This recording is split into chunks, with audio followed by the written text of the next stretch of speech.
Hi, my name is Corbin Pulido, and I'll be talking about Formula One.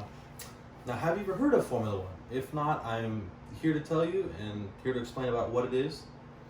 Now, Formula One is a sport in which there are 10 teams, 2 drivers or racers per team, making 20 racers on the grid at each time. Formula One consists of cars that have V6 turbo hybrid engines in them that use as much fuel throughout the entire season, all 20 cars combined, for every race, less than half of what a flight burns from London to JFK in one trip. Now, what consists of within Formula One is the car is the main thing, the main focus of every team. They want to make it as fast, as agile, and have everything that they need to do to make them competitive. So in a Formula One car, there are certain seats that are available. So whoever can extract the most out of the car will stay in the seat, will stay in the car. That is their seat, that is their driver's seat. Now, if you can't end up extracting what they think that could be extracted from the car, you will be out of the seat. Formula One is a very cutthroat, politically driven, and drama-filled sport that has a lot going on outside of the weekends in which they race.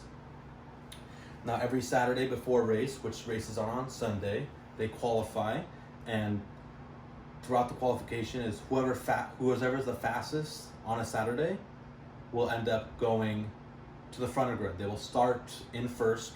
Now, if you're the slowest, you start 20th, and so on and so on. Now, what makes Formula One so great is that they travel all around the world, excluding Africa and Antarctica, the only 2 continents they don't visit currently, and they have visited South Africa a few times to race there back in the 80s. But Monaco is the bread and butter, the thing that is talked about the most anticipated race of Formula One. Now, it has all the glitz and glamour as Monaco. If anybody knows what Monaco is, where it is, it's known to be very exclusive, very expensive, very high-end, but it's also known just as much as in the Formula One race. Now, Formula One races here in Monaco once a year. It is the oldest race on the track since it started in 1950, in where the first championship season started, and it's continued ever since. Now, what's so important about the streets of Monaco is how tight it is.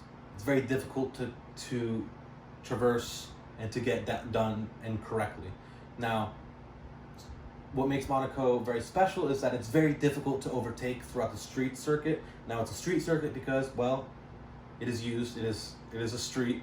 They convert it into a racing track every year, so it is driven on every day. Now, what's so special about Monaco, and I'm going to be talking about specifically about 2018, the Grand Prix there, where Daniel Ricciardo took pole position and won for Red Bull Racing. And so we'll be talking about the race. Now, in the race itself, it started off fine for Daniel Ricciardo. He got off the line well. No one passed him. No one did. So on lap 17, he pits for a new fresh set of tires. And on lap 28, he radios in saying that he's losing power. Now, what he's talking about, what we find out what is happening is that he's lost 7th and 8th gear, meaning he can't get to those speeds that are required for a racing car to have. Now, because Monaco is very tight, it's hard to overtake, it's hard to pass other drivers. So that worked in his favor now that it was more difficult for, say, Sebastian Vettel, who drives for Ferrari in 2nd place, and Lewis Hamilton, who drives Mercedes, who's in 3rd place. They're trying to catch him, but they can't pass him due to the fact that Monaco is such a tight circuit. But that doesn't take away from what Daniel Ricciardo did to getting past all the complications with his engine, talking to his engineers, seeing what he could do to get it going, keep it going at the rate at least at what it's at, because it could not get better.